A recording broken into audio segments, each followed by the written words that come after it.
पहले तो जीवन ऐसे लुटाया कि कभी फिक्र नहीं की। बहुत लोगों से पूछो, जिंदगी में तो लोगों के पास समय काटने के लिए उपाय नहीं है। लोग कहते हैं समय काट रहे हैं, कोई ताश खेल रहा है, कोई शराब पी रहा है, कोई जुआ खेल रहा है, कोई होटल में बैठा है, कोई क्लब घर में बैठा। उनसे पूछो क्या कर रहे हैं, वो कहते हैं समय काट रहे हैं। जैसे समय जरूरत से ज्यादा है तो काट रहे हैं, उसे क्या करें।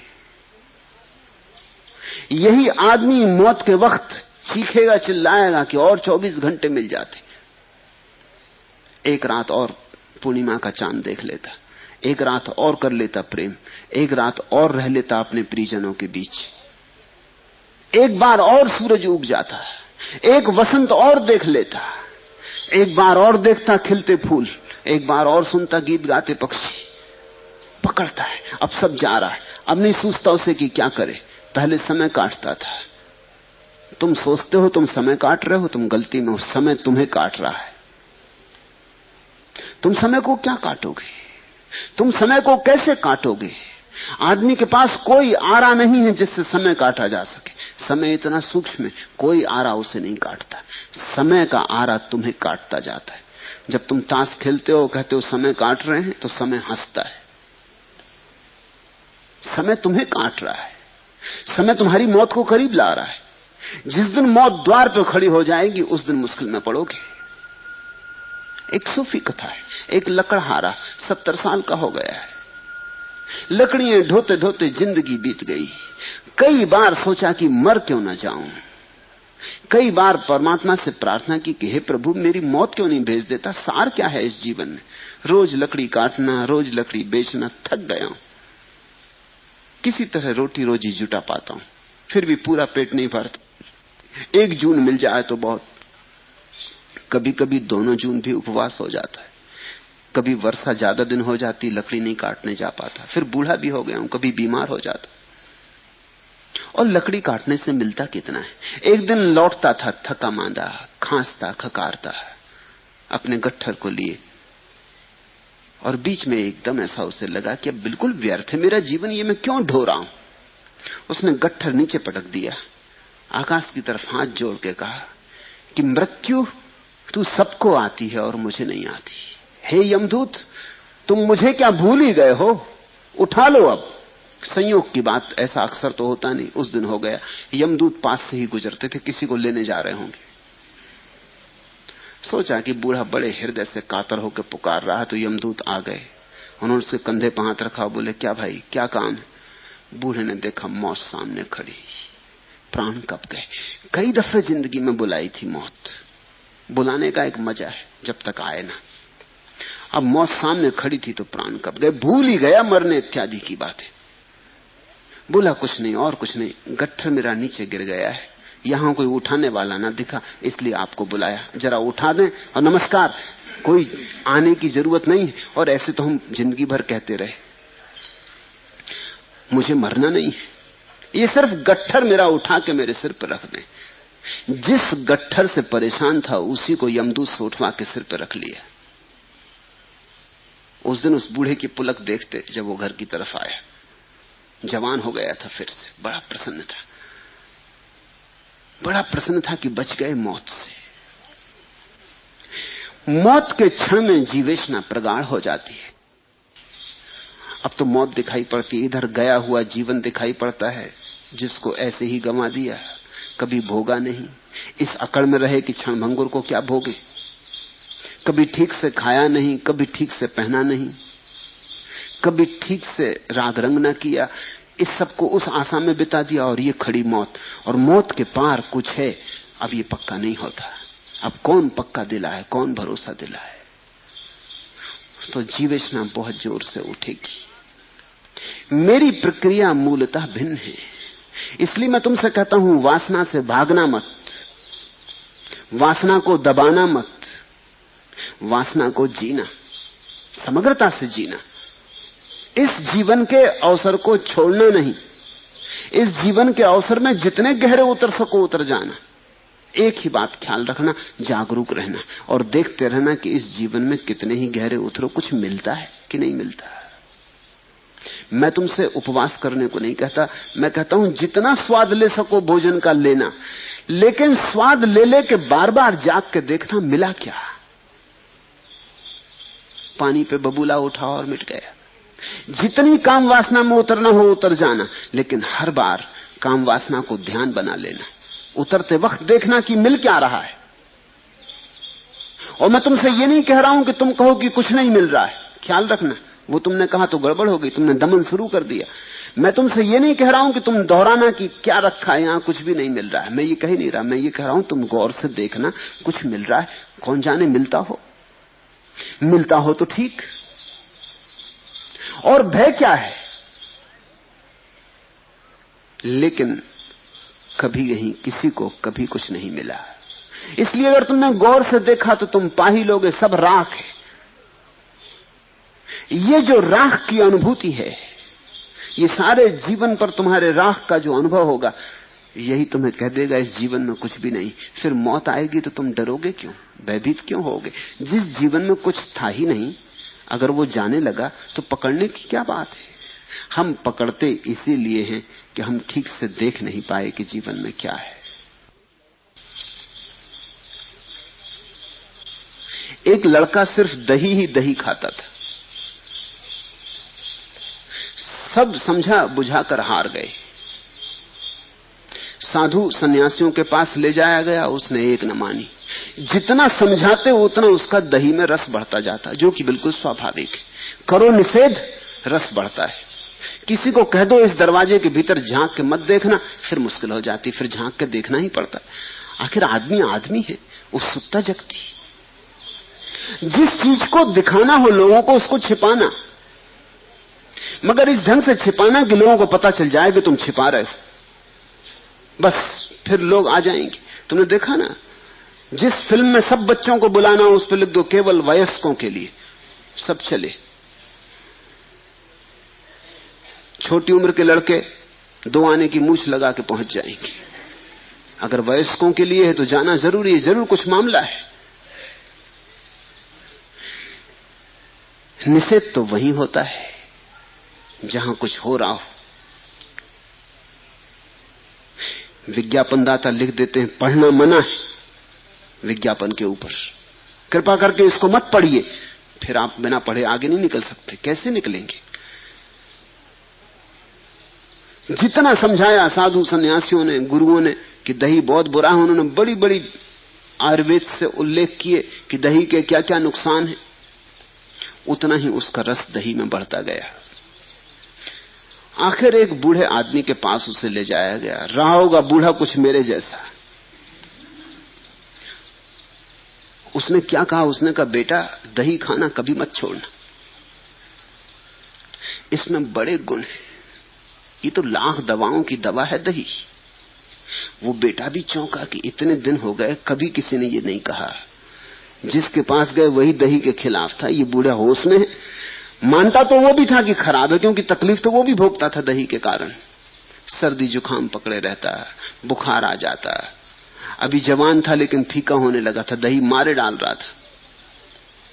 मगर जितना लोग समझाते थे उतनी जिद पकड़ती जाती थी, तो अहंकार भी अकड़ता जाता था। इस बूढ़े की बात उसने भी जरा चौंक के सुनी। उसने कहा क्या कह रहे महाराज, दही में बड़े गुण। उसने करे लाख दवाओं की दवा है दही, रामबाण समझो इसे। तुम कभी भूलनी मत, चूकनी मत, दुनिया कुछ भी कहे तुम डटे रहना। उसने कहा तो जरा बताइए क्या गुण है, क्योंकि उसने दुर्गुण तो बहुत सुने थे, उसे एक आदमी नहीं मिला था कभी जिसने कोई गुण बताए हों। उस बूढ़े ने कहा कौन से गुण? गुण ही गुण है।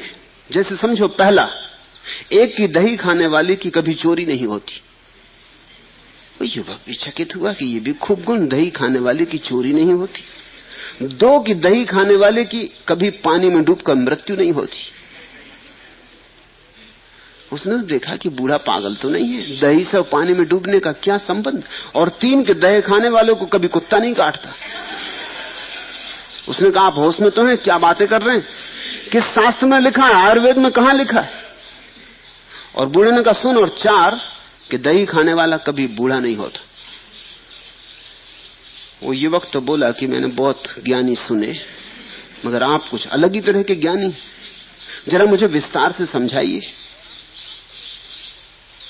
ये सुनकर उस बूढ़े ने कहा, सुनो, पहले तो बिल्कुल साफ है, सारी बात साफ है। दही खाने वाला रात भर खांसता है, चोर उसके घर में घुस कैसे सकते? इसलिए दही खाने वाले की कभी चोरी नहीं होती। दही खाने वाला सर्दी से इतना पीड़ित रहता है कि पानी के पास जाने से डरता है। नदी में डूब कर मरेगा कैसे? और दही खाने वाला इतना कमजोर हो जाता है कि लाठी टेक टेक के चलता, कुत्ता उसको काटेगा कैसे? और दही खाने वाला जवानी में मर जाता, बूढ़ा होगा कैसे? तू बेटा खूब दही खा।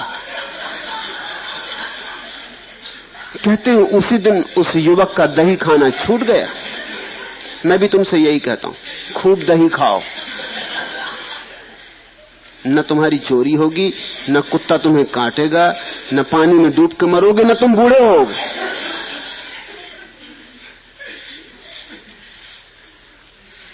वासना से छूटने का एक ही उपाय है कि वासना की पीड़ाओं को ठीक से जान लो, और वासनाओं की पीड़ाओं को जानने का एक ही मार्ग है कि तुम वासना में बोधपूर्वक उतरो। इसलिए मैं तुमसे कहता हूं, वासना से लड़ो मत, भागो मत, जागो। जिस दिन वासना की व्यर्थता साफ हो जाएगी, उस दिन ये सारा जीवन व्यर्थ हो गया। फिर मौत द्वार पर आएगी तो तुम मौत को धन्यवाद दे सकोगे। शिकायत क्या है? मौत तुम्हें मुक्त कर रही उस सब उपद्रव से जो चल रहा था। मौत तुमसे छीन ही नहीं रही कुछ, क्योंकि तुम्हारे हाथ में कुछ था ही नहीं। तब तुम मौत का आलिंगन करोगे, अभिनंदन करोगे। और जो व्यक्ति मृत्यु का अभिनंदन करने में समर्थ हो गया, मौत उसके लिए मोक्ष का द्वार बन जाती है। और जब तक संसार की खोज पूरी न हो जाए, ईश्वर की खोज कैसे शुरू हो? तुम्हारे महात्मा तुम्हारी संसार की खोज पूरी नहीं होने देते, वो तुम्हें अटका रखते। वो तुम्हें अपने ही जीवन में, अपने जीवन के अनुभव में उतरने नहीं देते। वो तुम्हें कच्चा ही वृक्ष से तोड़ लेते हैं, तुम पक नहीं पाते। ईश्वर की खोज तो तभी हो सकती है जब संसार बिल्कुल व्यर्थ है, आत्यंतिक रूप से व्यर्थ है, ऐसा बोध गहन हो जाए।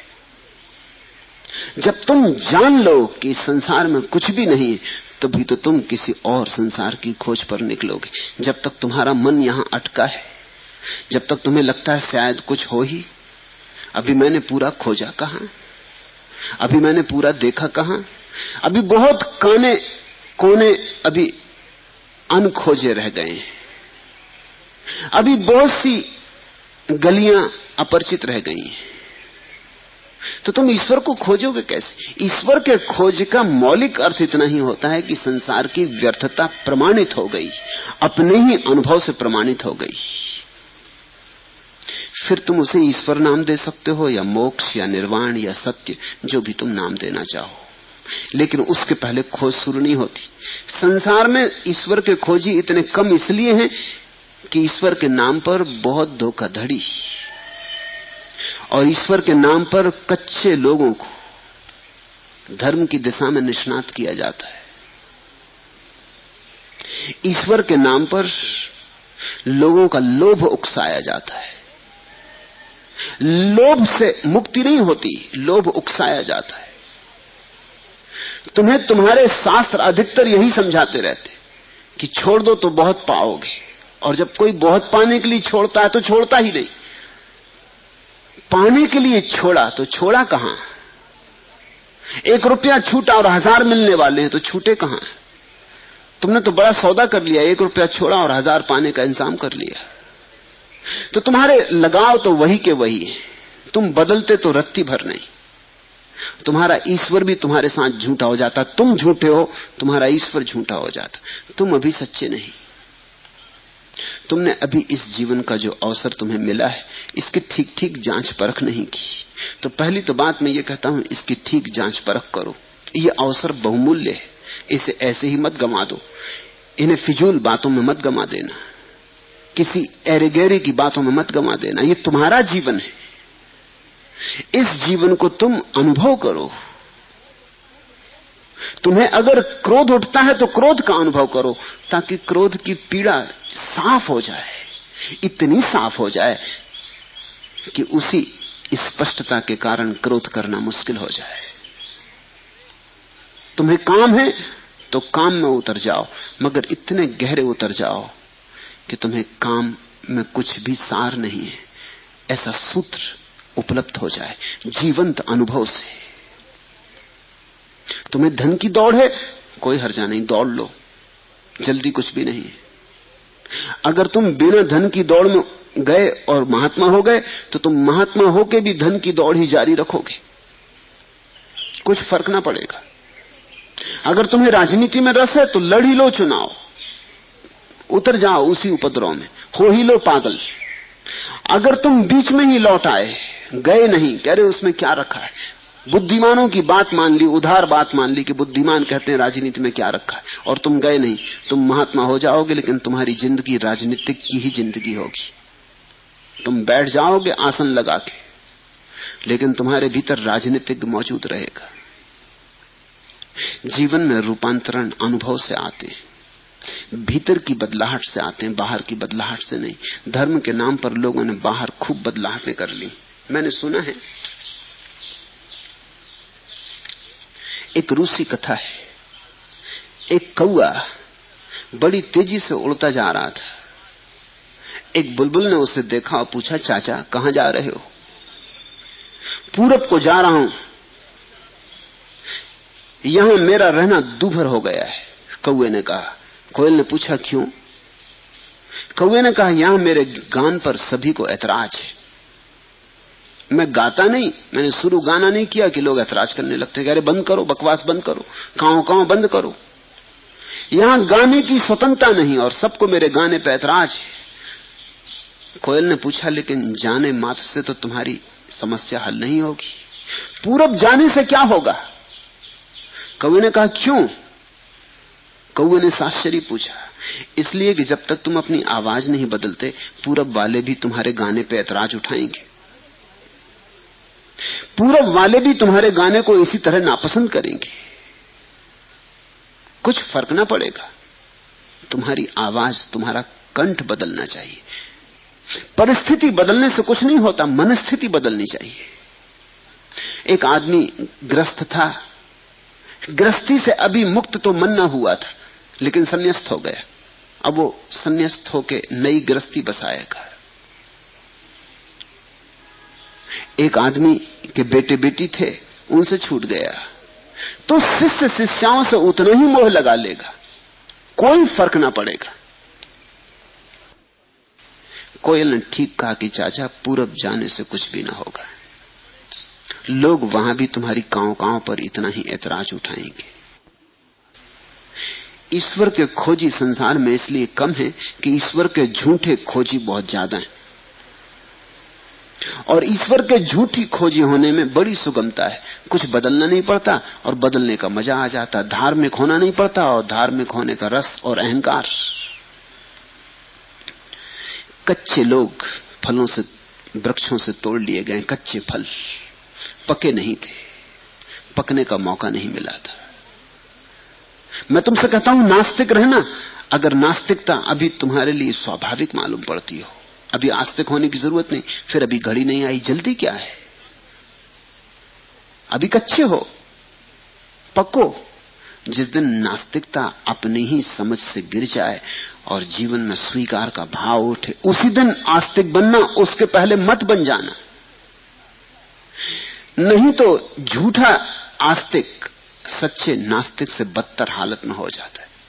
सच्चा नास्तिक कम से कम नास्तिक तो है, सच्चा तो है, कम से कम जो भी उसके भीतर है वही उसके बाहर तो है। अधिकतर लोग भीतर से नास्तिक हैं, बाहर से आस्तिक हैं। मंदिर में जाते, सिर भी झुकाते, मस्जिद में नमाज भी पढ़ाते, और भीतर न नमाज होती, न सिर झुकता, न प्रार्थना उठती। भीतर तो वो जानते हैं कहां रखा परमात्मा इत्यादि, मगर ठीक है, औपचारिक है, कर लेने से लाभ रहता, लोग देख लेते हैं, धार्मिक है, दुकान अच्छी चलती, लड़की की शादी करनी, बेटे को नौकरी लगवानी। अगर लोगों को पता चल जाए नास्तिक हो तो लड़के को नौकरी ना मिले, लड़की की शादी मुश्किल हो जाए। मेरे पास लोग आते, वो कहते हैं आपकी बात बिल्कुल जस्ती, लेकिन अभी लड़की की शादी करनी। अभी बेटे को नौकरी लगवानी, अभी जरा ठहरे। आपकी बात बिल्कुल जस्ती, मगर जरा पहले हम निपट लें, नहीं तो झंझट होगी, असुविधा होगी खड़ी। आप जो कहते हैं ठीक हमें मालूम पड़ता है, और जो हम मानते हैं वो गलत मालूम पड़ने लगा है, लेकिन अभी हम छोड़ेंगे नहीं, अभी औपचारिकता निभा लेंगे। ऐसे लोग औपचारिक रूप से धार्मिक है, दिखावे के लिए धार्मिक है। ये एक तरह की सामाजिकता है, इसका कोई धर्म से संबंध नहीं। फिर ईश्वर की खोज पर कठिनाइयां हैं, सुगम नहीं है बात, पहाड़ की चढ़ाई है, घाटियों में उतरने जैसा नहीं। जैसे एक पत्थर को लुढ़का दो चोटी पर से, तो फिर कुछ और नहीं करना पड़ता, एक दफा लुढ़का दिया तो खुद ही लुढ़कता हुआ घाटी तक पहुंच जाता है। लेकिन पत्थर को पहाड़ पे चढ़ाना हो तो लुढ़काने से काम नहीं चलता, खींचना पड़ता है, थक जाओगे, पसीने पसीने हो जाओगे। जटिल है, दुरूह है, दुर्गम है, खतरनाक है, और जैसे जैसे ऊंचाई बढ़ेगी वैसे वैसे मुश्किल होता जाएगा, उतना ही बोझ कठिन होता जाएगा। आखिरी ऊंचाई पर पहुंचने वाले को बड़ा दुस्साहस चाहिए। ईश्वर की खोज कायरों का काम नहीं, और अक्सर कायर ईश्वरवादी हैं, इसलिए ईश्वर की खोज नहीं हो पा रही। ईश्वर की खोज दुस्साहसी का काम है। ख्याल रखना, साहसी भी नहीं कह रहा हूं, दुस्साहसी, क्योंकि बहुत कुछ गंवाना पड़ेगा, पाने के लिए गंवाना पड़ता है, बहुत कुछ दांव पे लगाना पड़ेगा। यह सुविधा और सरलता से नहीं हो जाएगा। पूरा जीवन जुआड़ी की तरह लगाने की जिनकी हिम्मत होती है वे ही।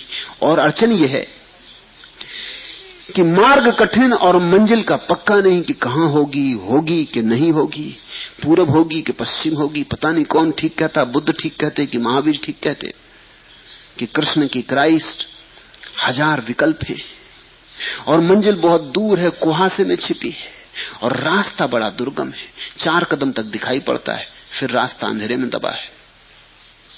इसलिए जो लोग जीवन की व्यर्थता को पूरी तरह समझ गए हैं, और जो जानते हैं कि चाहे ईश्वर ना भी हो तो भी खोजने योग्य है, क्योंकि यहां जीवन में तो बैठे रहने से कुछ भी सार नहीं, यहां जीवन तो व्यर्थ हो ही गया। अब उठ पड़ो, चल पड़ो, अब दांव पे लगाया जा सकता है। खोने को कुछ भी नहीं है, अगर मिला तो ठीक, नहीं मिला तो कुछ भी नहीं खोया। खोने को कुछ था ही नहीं, जीवन को तो देख लिया था, सब पन्ने पढ़ के देख लिए थे। फिर सत्य की खोज पे बड़ी कसौटियां आती। मैं एक छोटी सी घटना पढ़ रहा था। ईसाई संत हुई, अपूर्व महिला हुई, तेरेसा। दुनिया में थोड़ी सी महिलाओं ने ऐसी ऊंचाई पाई है, किसी मीरा ने, सहजों ने, दया ने, लल्ला ने, बहुत थोड़ी सी महिलाओं ने। तेरेसा उनमें से एक है। तेरेसा एक बार एक नाले को पार कर रही थी, चूक से उसका पैर फिसल गया और वो बाढ़ आए नाले में डूबते डूबते बची। पैर में चोट भी खा गई, मोच भी आ गई, चमड़ी भी छिल गई पत्थर पर गिर के, संभवतः हड्डी भी टूट गई हो। वह बूढ़ी भी हो गई थी। किसी प्रकार किनारे लगी और उसने सिर उठा के ईश्वर से कहा, आकाश की तरफ देखकर कहा, हे प्रभु, मुझसे व्यवहार करने का ये कैसा तुम्हारा ढंग? Is this the way you treat me? ये कोई बात हुई? एक बूढ़ी औरत को ऐसे गिरा देना बीच नाले में। सब छोड़ दिया था परमात्मा पर, तो जिन्होंने सब छोड़ा है वही इसी तरह की दिल खोल के बात भी कर सकते कि ये कोई बात हुई, ये कोई ढंग हुआ तुम्हारा, ये कोई व्यवहार है। और उत्तर में उसने आकाशवाणी सुनी, कभी कभी मैं अपने मित्रों के साथ ऐसा व्यवहार भी करता हूं, but sometimes this is how I treat my friends.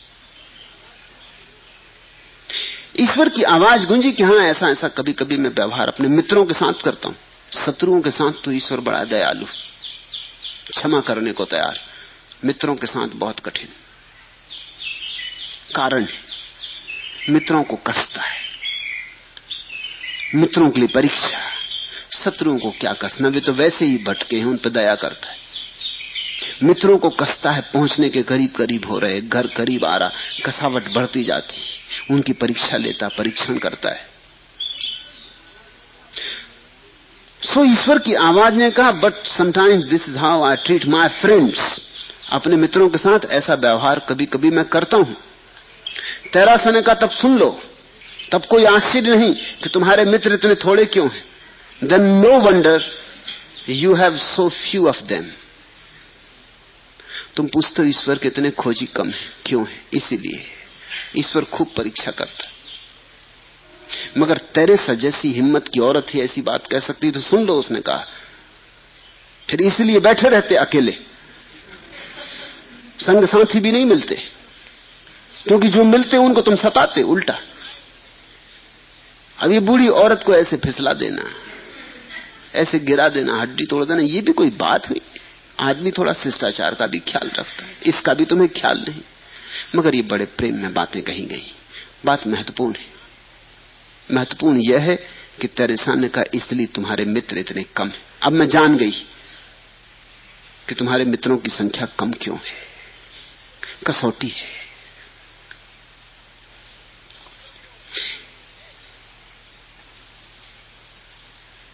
हजार में एक भी ईश्वर का खोजी हो जाए तो बहुत, लाख में एक पहुंच जाए तो बहुत,